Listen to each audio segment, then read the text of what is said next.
प्रश्न विचारायचे त्यांनी कृपया आपले एक हात वर करावे. उदय कानपाडक पुढारीमधून आहेत. उदय सर, आपला काही प्रश्न असेल तर उदय कानपाड त्यांना अनम्यूट करा. नमस्कार. हा नमस्ते उदयजी, ऐकू येत आहे.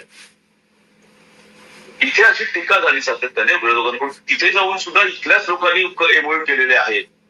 त्याच्यावर काय तुम्ही इथल्याच कंपनी तिकडे जाऊन करणं याला काय अर्थ, अशी टीका इथे झाली. मला असं वाटतं की ज्यांना निगेटिव्ह पाहायचं आहे ते अशी टीका करतीलच.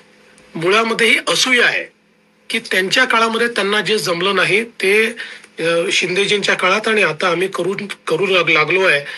त्यामुळे त्यांना एक प्रकारची असूया आहे. त्यामुळे त्या टीकेला मी फार काही भीक घालणार नाही. मी मगाशी सांगितलं की 98% एमओयू मध्ये एफडीआय कंपोनंट आहे, 98%.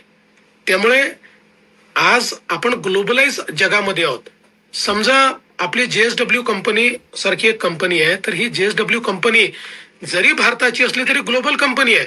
आज एमजी सारखी कंपनी त्यांनी घेतलेली आहे. टाटा सारख्या कंपनीशी आपण ज्यावेळेस एमओयू करतो, टाटा ही ग्लोबल कंपनी आहे.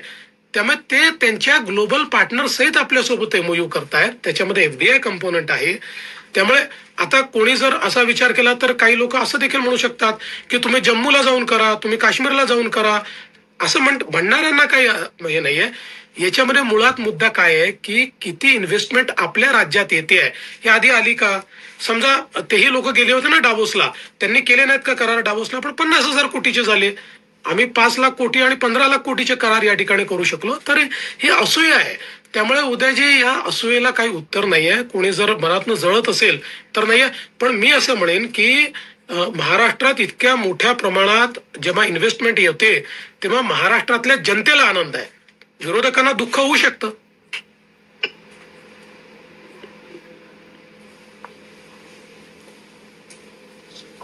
दैनिक भास्कर से विनोद यादव है. विनोद जी, आप अपना सवाल पूछ सकते हैं. आपको अनम्यूट किया गया है. विनोद भाई. देवेंद्र जी, तुम्हाला खूप खूप शुभेच्छा सर. जवळपास 16 लाख रोजगार निर्माण होणार असे 15,70,000 लाखचे एमओ झालेले आहेत. त्याबद्दल तर माझा प्रश्न असा आहे, याच्यामध्ये सर मराठवाडा आपला जो आहे तिथे किती निवेश येणार आहे, तिथे रोजगार किती निर्माण होणार आहे, ते माहिती एक आपल्याकडून अपेक्षित आहे सर. दुसरा, महाविकास आघाडी जी सरकार होती त्याच्या तुलनेमध्ये सर यावेळी किती गुंतवणूक एमओयू मध्ये वाढ झालेली आहे सर? बघा, मी सेक्टोरली त्याचा ब्रेकअप इंडिया भारतामध्ये आल्यानंतर पूर्ण देईल आपल्याला. पण इनिशियली मला जे काही लक्षात येत आहे ते जवळपास 20-25 हजार कोटी रुपयाची गुंतवणूक आणि खूप चांगले मॅन्युफॅक्चरिंग मधले लोक हे मराठवाड्यामध्ये त्या ठिकाणी येत आहेत. त्यामुळे मराठवाड्यातही मोठ्या प्रमाणात गुंतवणूक आलेली आहे आणि त्याच्यामध्ये चांगली रोजगार निर्मिती देखील होते आहे. तुम्ही जर दुसरा प्रश्न विचारला तर आपल्याला माहिती आहे की ज्यावेळेस मागच्या काळामध्ये महाविकास आघाडीच्या सरकारमध्ये डावोसमध्ये करार झाले होते तर साधारण माझा अंदाज आहे 50-75 हजार कोटी रुपयाचे करार झाले होते. आता ते 16 लाख कोटीचे झाले आहेत. त्यामुळे मोठ्या प्रमाणात हे करार झाले आहेत. धन्यवाद. Manisha Rege is from PTI. She wants to ask a question. Manisha, just being unmuted. Manisha, please go ahead in a minute. Hello. हा मनीषा बोला. हॅलो सर, तुम्ही हे out of the 61 MoUs 7 strategic आहेत, म्हणजे काय आहे याचा अर्थ? याचा अर्थ जसं MMRDA काही करार आहेत ज्याच्यामध्ये गुंतवणूक नाही आहे, त्याच्यामध्ये स्ट्रॅटेजिक पार्टनरशिप केलेली आहे. त्याच्यामध्ये समजा आपल्याला ज्याला आपण मोबिलिटी म्हणतो, या मोबिलिटीमध्ये आपला मोबिलिटी प्लॅन तयार करण्यामध्ये मदत होणार असेल किंवा काय एखादी युनिव्हर्सिटी आपल्याला त्याच्यामध्ये मदत करणार असेल, असे स्ट्रॅटेजिक एरियाजमध्ये ज्याच्यात they are not bringing investment, ते गुंतवणूक आणत नाहीयेत, ते नॉलेज आणतायत. अशा प्रकारचे 7 आहेत आणि बाकी सगळे गुंतवणुकीचे आहेत. ओके, मी 54+7 +7. आणि तुम्ही म्हणजे मगाशी ते गडची आपलं मराठवाड्यामध्ये तुम्ही 20 to 25,000 लाख करोड असं म्हणताय ना इन्व्हेस्टमेंट इन मॅन्युफॅक्चरिंग? जवळपास माझा अंदाज आहे की 25 ते 30,000 कोटी रुपयाचे असतील. कारण आता ते आम्ही ऍक्च्युली आमचं काम चालू होतं पण ते पूर्ण होऊ शकलं नाही कारण इतक्या फास्ट हे सगळे एमओयू झाले. तर आता सेक्टोरली म्हणजे एकेका विभागाचं आम्ही त्याच्यामध्ये बायफर्केशन करतोय. Okay, thank you sir. Thank you.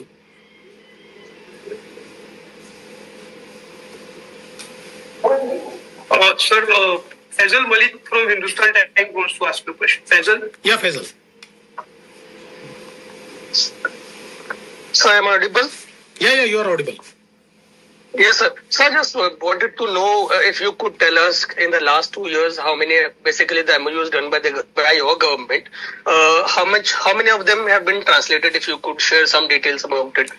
So I would like to tell you that historically in our country only 35 to 40% MOUs are converted into actual investment. But Maharashtra has a different track record. In Maharashtra, historically, if you look at the translation of MOU into investment, it has been 65%. But if you look at the MOUs which we actually inked under the leadership of Honorable our former Chief Minister Shindeji at Davos, we could translate it around 95%. So around 95% of the MOUs are translated into real action. And this time also we feel that all these MOUs which we have done are with absolutely reputed global and national players. And I'm very hopeful that we'll be able to translate all of them into real investments and action. Sir, it would be very great if you could share some figures if possible. I know you are there, but no, I have already shared the figures. So these are actually 54 MOUs of investment and 7 MOUs are strategic MOUs. And cumulatively, if we look at the entire investment, it is around 15,70,000 crores, and it will generate employment of for 15,95,000 people. Okay, sir. Thank you. Thank you. Sir, Uday Samant आपल्याला join झालेत. Please. आवाज येतोय का मला? सर्वप्रथम मी आत्ताच काही वेळापूर्वी महाराष्ट्रामध्ये पोहोचल्यामुळं महाराष्ट्रातनं माननीय मुख्यमंत्री देवेंद्रजींचं मनापासून अभिनंदन करतो की ऐतिहासिक MOU गुंतवणुकीच्या बाबतीमध्ये आज दावोसमध्ये झाले आणि ती गुंतवणूक फार मोठ्या पद्धतीनं आता महाराष्ट्रामध्ये येणार आहे. आणि मला असं वाटतं की महाराष्ट्राच्या जनतेमध्ये जो काही 2-3 दिवस संभ्रम निर्माण करण्याचा प्रयत्न काही लोक करत होते त्याला मुख्यमंत्री महोदयांनी मार्मिकरित्या उत्तर दिलेलं असल्यामुळं मला असं वाटतं की तो देखील संभ्रम आता दूर झालाय. आणि जे MOUs झालेले आहेत, जी काही गुंतवणूक येते ती जसं आपण शब्दप्रयोग करतो की चांदा ते बांधा, तसं विदर्भापासून कोकणापर्यंत झालेली ही पहिल्यांदा गुंतवणूक आहे.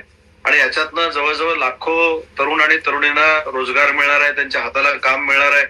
अगदी गडचिरोली पासून माझ्या रत्नागिरी जिल्ह्यापर्यंतची ही गुंतवणूक आहे. आणि यामध्ये खरोखरच जसं मुख्यमंत्री महोदयांनी सांगितलं की टीम म्हणून आम्ही सगळ्यांनी काम केलंय.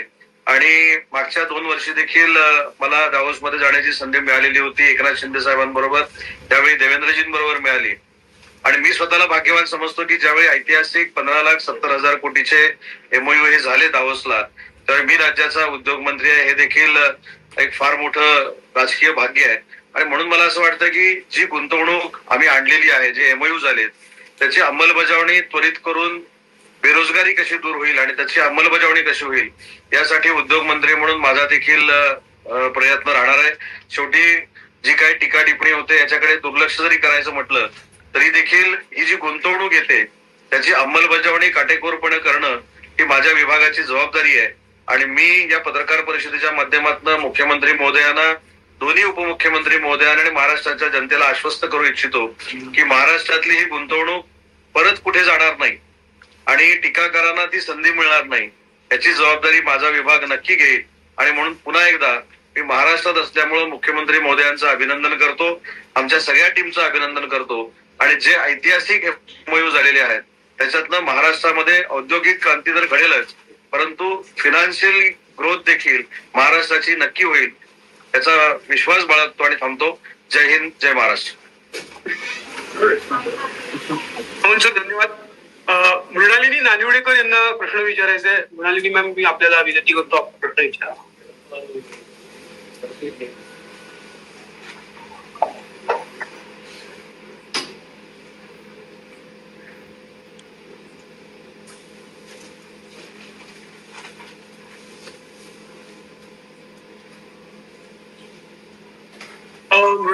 प्रश्न त्यांनी व्हॉट्सअपवर पाठवलाय. सॉरी, कारण त्यांना कनेक्शन मध्ये काहीतरी प्रॉब्लेम आहे. What was discussed at Davos about AI in light of Maharashtra? I think मला वाटतं अतिशय महत्वाचा प्रश्न आहे.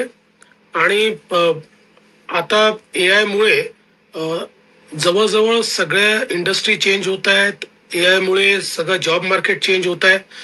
आणि महाराष्ट्रामध्ये आपली ही भूमिका राहिलेली आहे की we have to embrace the technology. आपण ग्लोबलाइज जगामध्ये आहोत. ग्लोबलाइज जगामध्ये आपल्याला दरवाजे बंद करून चालत नाहीत. त्याच्यामुळे महाराष्ट्र खरं म्हणजे पहिलं राज्य आहे ज्यांनी गुगल सोबत आपण centre of excellence in AI already सुरू केलेलं आहे. आपल्या गव्हर्नन्समध्ये आपण AIचा यूज चालू केलेला आहे. आणि आता त्याच्या पलीकडे जाऊन आपलं जे कटिंग एजवर सगळ्यात प्रायमरी इन्स्टिट्यूशन आहे ITI, इथे देखील AI आपल्याला सुरू करायचं आहे. त्या संदर्भात आपली कारवाई आपण चालू केलेली आहे.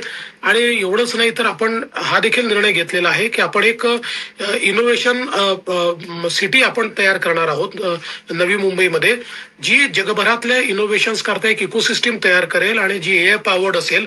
त्यामुळे मला असं वाटतं की AIचं महत्व आपल्याला समजून घ्यावंच लागेल. आणि AI मध्ये फर्स्ट मूव्हर हा महाराष्ट्र असला पाहिजे असा आमचा प्रयत्न आहे. त्या दृष्टीने इथे अनेक टेक्नॉलॉजी जायंटशी आमची चर्चा झालेली आहे. अनेक टेक्नॉलॉजीजचे जे काही वेगवेगळ्या प्रकारचे उपयोग आहेत ते आम्ही बघितलेले आहेत आणि आम्हाला ते महाराष्ट्रामध्ये आणायचे आहेत.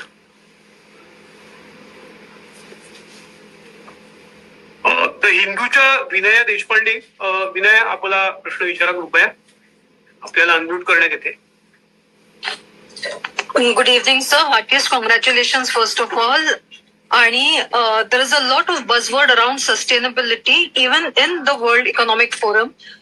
In view of that, especially with respect to the climate change and the disasters it is causing worldwide, there are concerns even in Maharashtra with the way the automotive sector is also developing.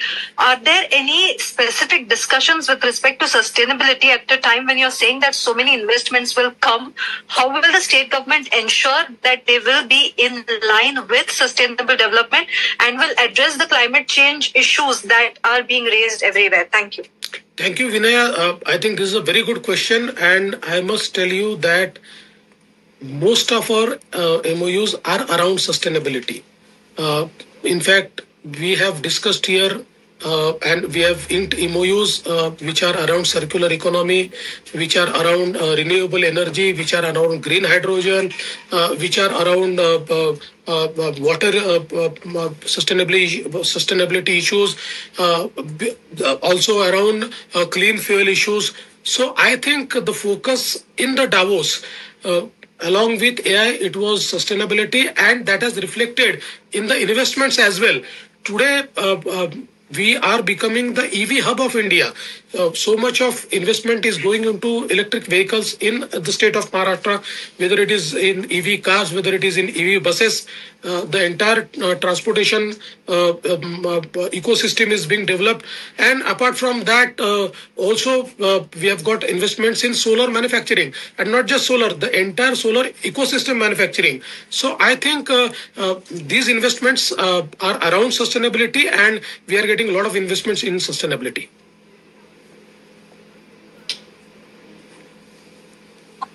ते वेळेच्या अभावी मुख्यमंत्री सरांना I think वेळेच्या अभावी Sawant sir आपल्याबरोबर आहेत. मला ट्रेन पकडायची असल्यामुळे मी आपली माफी मागतो, कारण ट्रेन पकडून मला झ्युरिकला जायचं आणि मग तिकडनं नंतर मला विमान मिळणार आहे. आणि म्हणून मला असं वाटतं की मी साइन ऑफ होईल, पण काही अजून विषय असतील तर उदयजी या ठिकाणी आहेत. आपल्या सगळ्यांचे खूप खूप आभार. आणि आपल्या सगळ्यांना माझी विनंती आहे की हे सगळे करार आपण समजून घेतलेले आहेत, पॉइंट ऑफ व्ह्यू देखील समजून घेतलेला आहे. त्याच्यामुळे महाराष्ट्राच्या हिताच्या गोष्टी आपण छापा आणि हिताच्या गोष्टीच आपण दाखवा, अशा प्रकारची आपल्या सर्वांना विनंती आहे. थँक्यू.